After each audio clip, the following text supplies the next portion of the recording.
Salut à tous, je suis Marine, tutrice de PASS. Voici une petite vidéo pour parler du cours sur le système vasculaire de Monsieur Le Tourneau. Alors tout d'abord, il faut différencier la circulation systémique, qui va concerner le corps entier, de la circulation pulmonaire.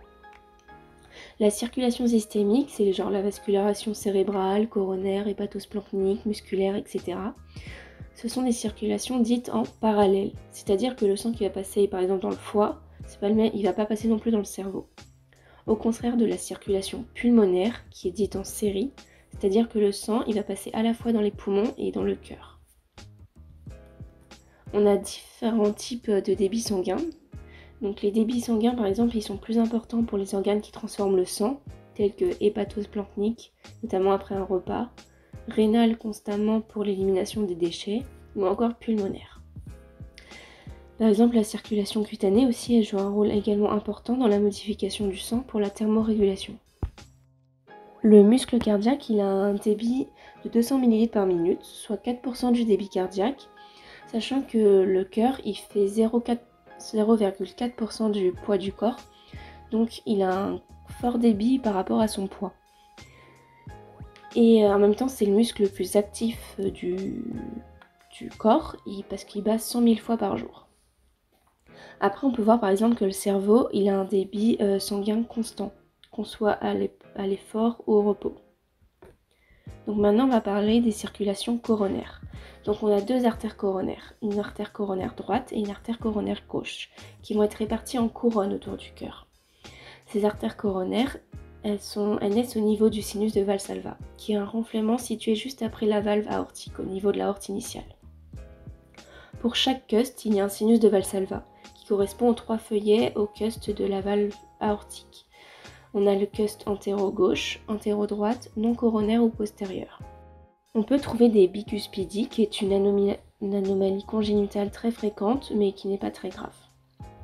Alors, l'artère coronaire gauche, elle se divise en deux branches principales, l'artère circonflexe et l'artère interventriculaire antérieure.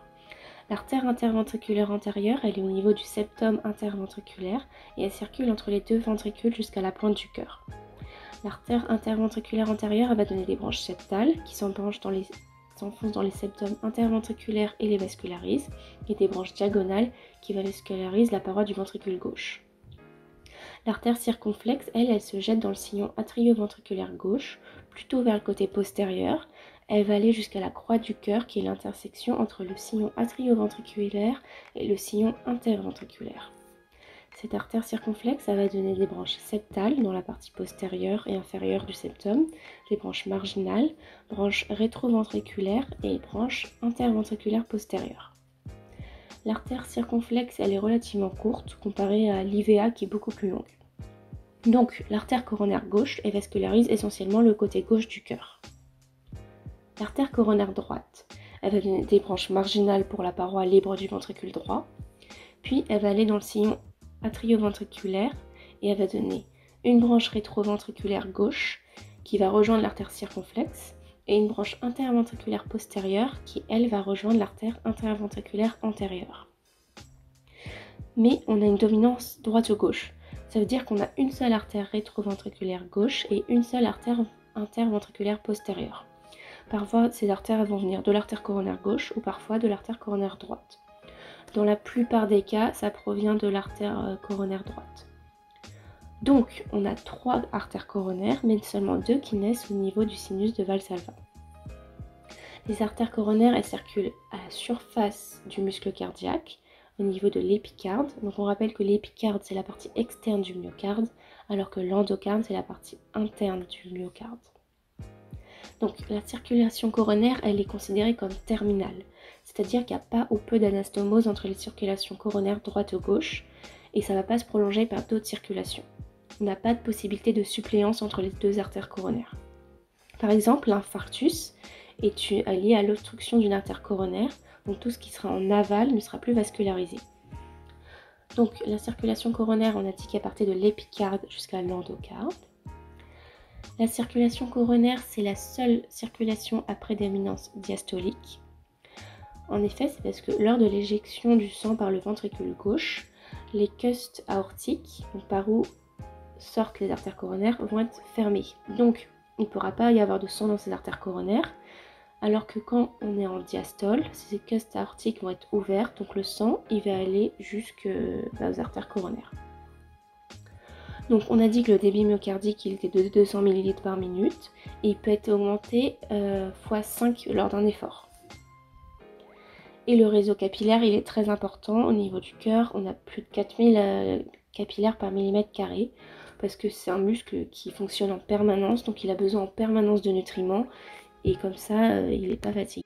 Donc maintenant, on a la coronarographie, qui est un examen invasif pour observer les coronaires. Donc on va faire pénétrer un cathéter jusqu'au tronc coronaire droite ou gauche. On va passer par l'artère fémorale ou l'artère radiale. Ça va être basé sur des rayons X avec des produits de contraste, etc. Donc, régulation du flux coronaire. Donc on a une autorégulation avec une pression de 40 à 130 mm de mercure à peu près. Donc cette régulation, elle va dépendre de la pression de perfusion, donc de la pression artérielle qui va sortir du cœur, des résistances artériolaires coronaires. Donc ces résistances, elles vont dépendre des métaboliques, tels que les adénosines, l'oxynitrique, les prostaglandines, du système nerveux autonome, sympathique, de l'endothélium. Donc à savoir que l'endothélium sain, il va avoir un effet vasorelaxant, mais quand il est pathologique, il va avoir un effet vasoconstricteur. Ça va dépendre aussi du flux sanguin lui-même, avec les forces de cisaillement, production de NO, etc. De la pression dans le ventricule gauche, parce que la pression elle est plus forte dans le ventricule gauche, et de la compression myocardique systolique. Donc voilà, on arrive à la fin de cette vidéo sur le système vasculaire. J'espère que ça vous aura aidé dans vos révisions, et puis bon courage à tous.